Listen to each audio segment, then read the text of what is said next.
কাশফুল ভর্তি, কাশফুল যতদূর তুমি দেখতে চাইবে কাশফুলে ভর্তি।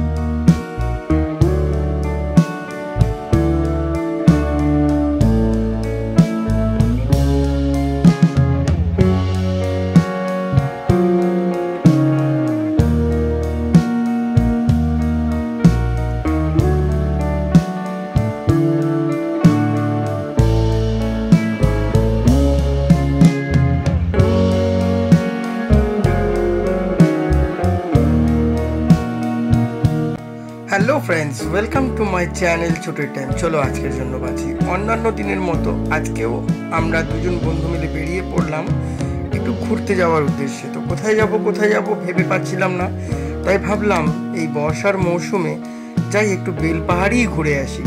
তো তাই ভালো ওয়েদার ছিল, বেশ পরিষ্কার আকাশ, আর দেরি না করে সকাল সকাল আমরা দুজনে মিলে বেরিয়ে পড়লাম বেলপাহাড়ির উদ্দেশ্যে। তো চলুন চলা যাক। চলো চলো দূরে দূরে ঘুরে চলি মন খুলে, প্রকৃতি দেখি চোখে চোখে কথা বলি কথা বলি। আর কত অপেক্ষা, টানা মেলা আলো খোঁজার। চলো চলো যাই ঘুরে বেড়াই, বলে গিয়ে ব্যস্ততা। চলো যাই ঘুরে বেড়াই, চলো যাই ঘুরে বেড়াই। দিন কাটুক রঙে রঙে, মিলে মিশে ঢেউয়ে ঢেউয়ে।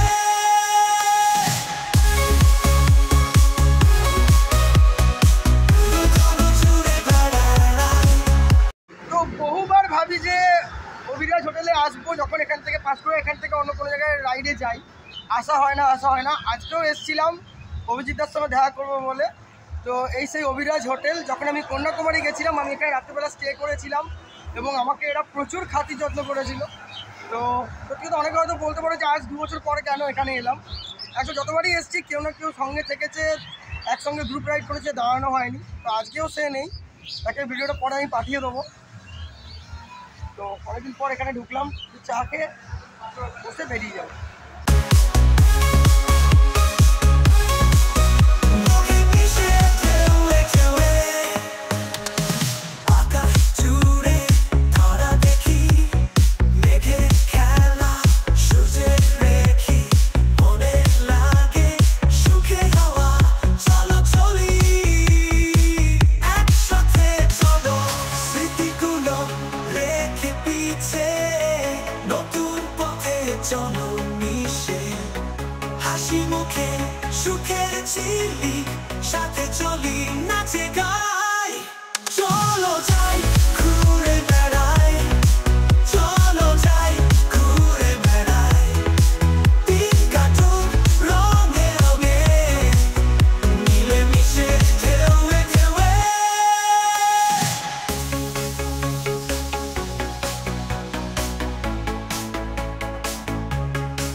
চলো যাই ঘুরে বেড়াই, চলো যাই ঘুরে বেড়াই। দিন কাটুক রঙে রঙে, মিলে মিশে ঢেউয়ে ঢেউয়ে। তো আমরা হেলে দুলে এখন যেখানে আছি সেটা হচ্ছে ঝাড়গ্রাম, আর এই মুহূর্তে আছি শালবনির যে জঙ্গল, বুঝতেই পারছো, দেখতেই পাচ্ছ চারিদিকে কিরকম শালবনির জঙ্গল। অ্যান্ড ওখানে ও ক্যামেরা সেট আপ করছে, অ্যান্ড আমরা যাব এই দিকে। তো দারুণ লাগছে শালবনির এই জঙ্গল। অ্যান্ড আমরা এই মুহূর্তে আছি ঝাড়গ্রাম সেক্টরে। এখান থেকে ঝাড়গ্রাম আর জাস্ট 3-4 কিলোমিটার। তো আমরা এই জায়গাটা একটু ছবি তুলছি, ভিডিও করছি আর ভিউ নিচ্ছি।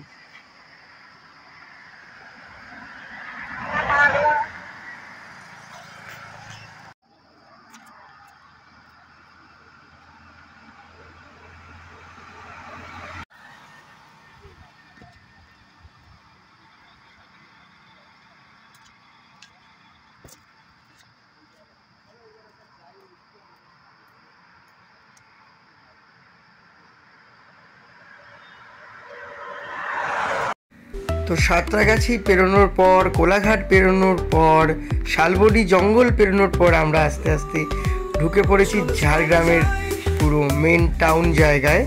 এটা হচ্ছে সেই ব্রিজ যেখান থেকে ঝাড়গ্রাম এলাকাটা শুরু হয় এবং পুরো চত্বরটাই একটা সময় আমরা সবাই জানি কি জায়গা ছিল। আজ বর্তমানে এই জায়গা অনেকটাই উন্নত এবং অনেক টুরিস্টরাই এখানে আসে এবং দু একটা দিন এখানে কাটিয়ে যায়। এবং এখানে এসে একটা জিনিস দেখলাম যে বেশ ভালো মানুষের আনাগোনা আছে আগেকার তুলনার থেকেও। তো আমরা এখন যেখানে এসছি, কোথায় এসছি জানি না, শুধু জায়গাটায় দূর থেকে দেখো, খালি দূর থেকে পুরো লাল মাটির রাস্তা, দূর থেকে গাড়ি এরকমভাবে দাঁড় করিয়ে দিয়েছি। এখানে এরকম এপাশে বাঁধ অ্যান্ড এপাশ থেকে আমরা এসছি, ঠিক আছে। দূর দূরান্ত কেউ নেই ভাই, শুধু আমরা, দূর দূরান্ত কেউ নেই। কেউ আছে কিছু বল? রাস্তাটা এতটা ফাঁকা, ফাঁকা দেখে গাড়িটা, ক্যামেরাটা ঘোরাও, গাড়িটা দাঁড় করিয়েছি দেখো পুরো মিডিলে, কেউ নেই, দূরে মনে হচ্ছে জঙ্গলে মিশে গেছে রাস্তাটা। আসলাম, একটা লোক নেই, একটা সিঙ্গেল লোক নেই ভাই। যদি হাতির পাল বেরো সেটাও দেখতে পাবো, সিঙ্গেল লোক নেই। দূর থেকে দেখো ওইদিকে কেউ নেই, আর এপাশে হচ্ছে বাঁধের জল যাচ্ছে, এই বাঁধ থেকে বেরিয়ে এসে, আর এপাশেও কেউ নেই। বিভৎস এনজয় করছি ভাই, বিভৎস। তো আপাতত আমরা দাঁড়িয়ে এই যে দই খাচ্ছি, বাবা অনেকটা এগিয়ে এলাম ঝাড়গ্রামে। এগিয়ে আসার পর মোটামুটি জল খেতে হবে, অনেকক্ষণ জল খাইনি, তো জল খেয়ে আর এই যে টক দই, মিষ্টি দই খাচ্ছি। একটু রেস্ট করে যাবো। আমরা এখান থেকে যাবো ঘাগড়া জলপ্রপাত, পিকনিক স্পটটা দেখতে, দেখে তারপর আমরা বাড়ি ব্যাক করবো। তাই সারাদিনেরই প্রোগ্রাম। তো আপাতত যেখানে দাঁড়িয়েছিলাম বলা হয়নি, তো আউলিয়া বাজারে দই খাচ্ছি দাদার দোকানে। আর এখান থেকে আর মোটামুটি 30 কিলোমিটার, অ্যাপ্রক্সিমেট 30 কিলোমিটার গেলে আমরা ওই জলপ্রপাতে যাবো। তো আমরা জল আর দই খেয়েছি, আগেই বললাম আউলিয়া বাজারে আছি। তো যদি এখান থেকে যাও তো এখানে দাঁড়িয়ে জল ফল পেয়ে যাবে। কারণ আমরা অনেকটা জায়গায় দাঁড়িয়ে দাঁড়িয়ে এসেছি, বলেছি, বাট কোনো জায়গায় সেরকম ভালো প্রপার জায়গা পাইনি। তো এখানে একটু ছাওয়া ফাওয়া আছে, ঠিক আছে, কোল্ড ড্রিঙ্কসও পেয়ে যাবে, দইও পেয়ে যাবে, দই খাচ্ছি। আর এখান থেকে 30 কিলোমিটার এগোবো, এগোলে আমরা ওই জলপ্রপাত দেখতে পাবো। So friends, now we are reach in Ghagra waterfalls. আমরা চলে এসেছি। আর এই দেখো বাবানকে দেখো, চুল ফুল ঠিকঠাক করছে, চশমা পরে ফেলেছে।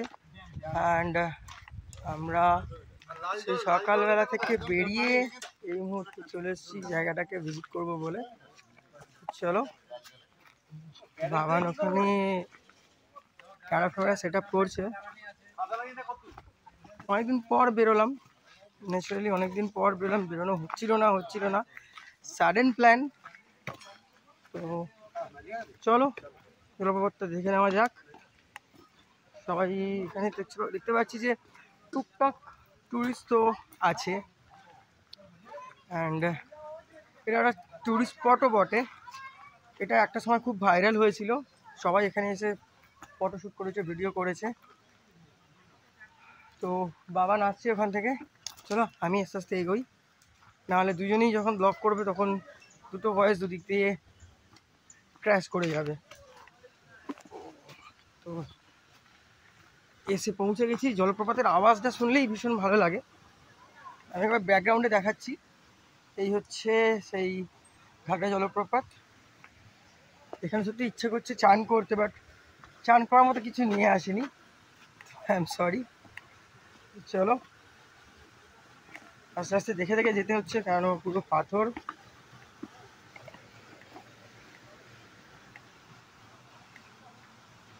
এই হচ্ছে জায়গা, অ্যান্ড পাথরগুলো কীরকম গর্ত গর্ত হয়ে আছে। বাবান ওখানে আসছে, চলো দেখে পেরোতে হবে, নাহলে অল্প একটু ভুলের দোষে অনেক কিছু গন্ডগোল হয়ে যাবে, ঠিক আছে। চলো আমি ফ্রন্ট ক্যামেরায় যাচ্ছি।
সো গাইস খালি মেঘটা হচ্ছে দেখো, এখানে মেঘটা পুরো কালো মেঘ, পুরো ঘূর্ণিঝড় যে কোনো মুহূর্তে নামবে।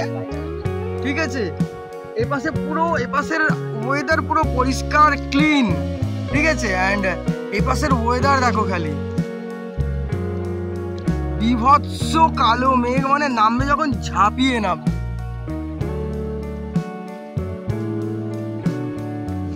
সো ফ্রেন্ডস, আমরা এখন ঘাগরা ওয়াটারফলস দেখার পর আমরা যাচ্ছি তারাফিনি ড্যাম। তারাফিনি ড্যাম। আর আমার পিছনটায় দেখো কিভাবে মেঘলা হয়েছে, কিভাবে কালো পুরো এরম করে ঘুরছে, ঘূর্ণিঝড়ের মতো যেটা ঘুরছে, মানে যে কোনো মুহূর্তে এখানে বিভৎসভাবে নামবে। যা নামবে এরপরে কোনো লুকোনোর জায়গা থাকবে না।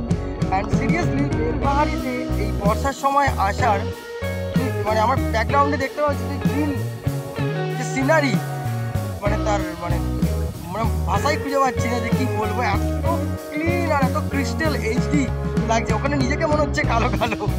ঠিক আছে, তো আমরা এসছি এই যে আমাদের মেটিওর। ঠিক আছে, এই গাড়ি করে আমরা দুজনে এসছি।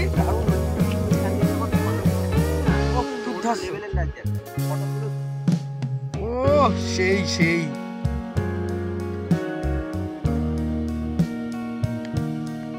তো এই মুহূর্তে আমরা আছি বৈষ্ণবপুর তারাফিনি ড্যামের ঠিক একটু আগে। আর এখান থেকে তারাফিনি ড্যাম খুব বেশি হলে 1 থেকে 1.5 কিলোমিটার। বৃষ্টি পড়ছে ভীষণভাবে। ঠিক আছে, বৃষ্টি পড়ছে, আমরা সবাই ছাতা নিয়ে যাচ্ছি। আর আমরা ওই বৃষ্টিটাকে পুরো ফিল করছি ভাই, পুরো বৃষ্টি ফিল করছি। ঠিক আছে, প্রচণ্ড কালো হয়ে মেঘ পুরো ছিল, আমরা তখন বুঝতেই পারছিলাম বৃষ্টি হবে। তো বেলপাহাড়ির মতো জায়গায় এসে বৃষ্টি ফিল করা, ও ভাই কোনো কথা হবে না। ঠিক আছে, কোনো কথা। বৃষ্টি কিন্তু জোরদার পড়ছে, তোমরা বুঝতে পারছো। আমি তার মধ্যে বৃষ্টিতে ভিজতে বেরিয়েছি বেলপাহাড়ির মতো জায়গায়, হাওড়া থেকে এসে ভাই বৃষ্টি ভিজছি। ওই পাশে দেখো মেঘের এটা দেখো। ঠিক আছে, আর আমি এখানে বৃষ্টিতে ভিজছি, বাবারা আমাকে কী সব বলে যাচ্ছে। হ্যাঁ, আমি বৃষ্টিতে ভিজছি ভাই। এখানে এসে বৃষ্টির ভেজার আনন্দটাই আলাদা, সিরিয়াসলি। আমাকে বাবান বলেছিল রেনকোট আনতে, রেনকোট আনিনি, ও রেনকোট এনেছে, আমার জন্য পড়তে পারছে না, আর আমি এখানে বৃষ্টিতে ভিজছি। তো আমরা এখন যেখানে আছি সেটা হচ্ছে তারাফিনি ব্যারেজ। দেখো উপরে লেখা আছে। ঠিক আছে, তো ব্যারেজটাকে আমরা দেখতে এসেছি। অ্যান্ড আমরা এলাম ঠিক ওই দিক থেকে, যে ব্রিজটা আছে, আমরা ওই দিক থেকে এই পাশে এলাম। এটা হচ্ছে তারাফিনি ব্যারেজ। অ্যান্ড চলো দেখাচ্ছি ব্যারেজের এই পাশে কী আছে আর ও পাশে কী আছে। ঠিক আছে, এখানে লক গেট আছে। ঠিক আছে, এখানে লক গেটগুলো আছে, দেখাচ্ছি। দেখো এখানে জলগুলোকে ধরে রাখা আছে, জলটা এই পাশ থেকে ও পাশে যায়। ঠিক আছে, এটা হচ্ছে লক গেট লাগানো আছে তারাফিনি ব্যারেজে। এটা হচ্ছে সেই লক গেট। ঠিক আছে, এখানে জলটা অ্যাকচুয়ালি স্টোর করে রাখা আছে, এই পাশে জলটা স্টোর করে রাখা আছে। অ্যান্ড দেন এখান থেকে বেরিয়ে জলটা উফুকে পড়ছে। তো ওদিকেও সেম এরকম বালকনি মতো করা আছে, এখানে যেরকম বালকনি আছে তো ওখানেও ওরকম বালকনি করা আছে দেখার জন্য। তো চলো ওপাশেও আমরা যাচ্ছি এবং তোমাদের দেখাচ্ছি যে জলটা কীভাবে পড়ছে। ঠিক আছে, এটার জন্য রাস্তাটাকে আমাদের একটু নামতে হবে। এটা যেমন রাস্তার সঙ্গে ছিল, সংলগ্ন ছিল। আর এখানে যে বোর্ড আছে, ঠিক আছে, এখানে দেখাচ্ছে তোমার বেলপাহাড়ি 4 কিমি, ঘাগরা 5.5 কিমি। ঠিক আছে, তো সৌজন্যে বিনপুর 2 নম্বর ব্লক। অ্যান্ড এই যে রাস্তাটা নিচের দিকে নামছে, এটা হচ্ছে ড্যামের এই পাশটা। ঠিক আছে, এবার তোমাদেরকে দেখাতে যাচ্ছি যে জলটা যে পড়ছে, জলটা যে ব্যারেজ থেকে ছাড় পড়ে যে জলটা পড়ছে কেমন লাগে, চলো সেটা একবার দেখে নিই। Wait, just wait. এই দেখো আমরা চলে এসেছি, কেমন লাগে দেখো। ব্যারেজের নিচে অ্যাকচুয়ালি লোকে নেমে এসে দেখো মাছ ফাছ ধরছে। হ্যাঁ, লোকে মাছ ধরছে। তো এই হচ্ছে ব্যারেজের সেই জায়গা যেখান থেকে জলটা পড়ছে, লক গেট। আর এটা পুরো ঢালাই, নিচটা পুরো ঢালাই, আর এটা হচ্ছে পুরো নিচে পুরো ঢালাই। এখান থেকে জলটা পড়ছে ওই ব্যারেজের ওপর থেকে, এবং লকের যে জায়গাটা কিন্তু অনেক উঁচু। ঠিক আছে, আর এখানে দেখো কিছু এখানকার স্থানীয়রা এখানে মাছ ধরছে এবং এখান থেকে জলটা বেরিয়ে বেরিয়ে যাচ্ছে। তো এটাও একটা দেখার জায়গা। আর ওইখানে বাবান ব্লক করছে ব্রিজের উপর। এটা হচ্ছে তারাফিনি ব্যারেজ। তো আমরা মোটামুটি আমাদের সাঁতরাগাছি থেকে নিয়ার অ্যাবাউট 220 কিলোমিটার চলে এসেছি। এবার আমরা এখান থেকে বাড়ি ফিরবো, আরও ওখানে ফটোশ্যুট করছে।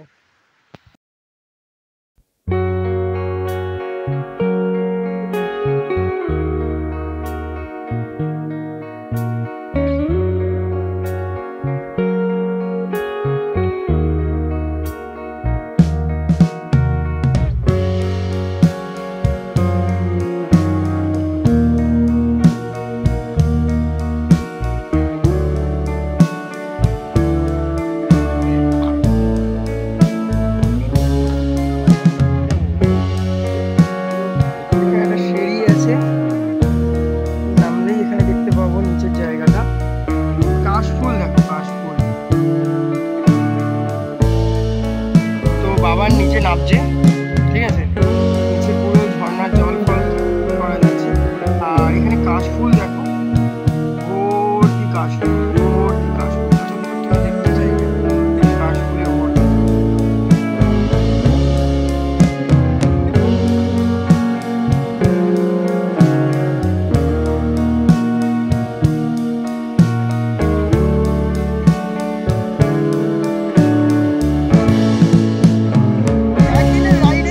সুন্দর একটা প্লেস যেটা হচ্ছে বেলপাহাড়ি, তোমরা আসতেই পারো। আর এখানে বিভিন্ন ছোট ছোট জায়গা আছে যেগুলো তোমরা ভিজিট করতে পারো। তার মধ্যে এটা একটা অন্যতম, তারাফিনি ব্যারেজ, যেখানে আমরা আছি। আর এখানে লেখা আছে thank you for visit Tarafini barrage, thank you for visit Tarafini barrage, ঠিক আছে। তো আমাদের ব্লগটার সাথে থেকো, চ্যানেলটাকে সাবস্ক্রাইব করো। আর ব্লগটা বেশি লেন্দি করবো না, আপাতত এখানেই ব্লগটা আমরা এন্ড করছি। দেখা হচ্ছে নেক্সট ব্লগে। তো আপাতত লাইক করো, প্রতীকদার চ্যানেলটাকে অবশ্যই সাবস্ক্রাইব করো, এরকম আরো ভালো ভালো ব্লগ আসছে এবং আরো কিছু আসছে। ফেসবুকে ফলো করো সবাই, প্রতীকদা ভালো ভালো আমার আগে ওই সব বলে দিয়েছে। Thank you so much Baban. আর আমরা এবার বেরোচ্ছি এখানে, আমাদের অনেকটা টাইম কাটালাম এখানে। আমরা কোনো খাওয়া দাওয়া করিনি, জাস্ট বৃষ্টি পড়ছিল বলে। তবে এই জায়গাগুলোতে এসে খাওয়া দাওয়ার আর ইচ্ছা করছে না, যেহেতু জায়গার যা খাওয়া দাওয়ার কিছু দোকান নেই, ঠিক আছে। তাছাড়া আমাদের যা খেয়েছি আমরা, পরোটা আর পেট পুরো টাই হয়ে আছে, এবার কিন্তু খাবো। তো চলো ব্লগটা এখানেই এন্ড করলাম। টাটা, বাই বাই, এবার বাড়ি ফিরবো, টাটা। চলো চলো চলো চলো চলো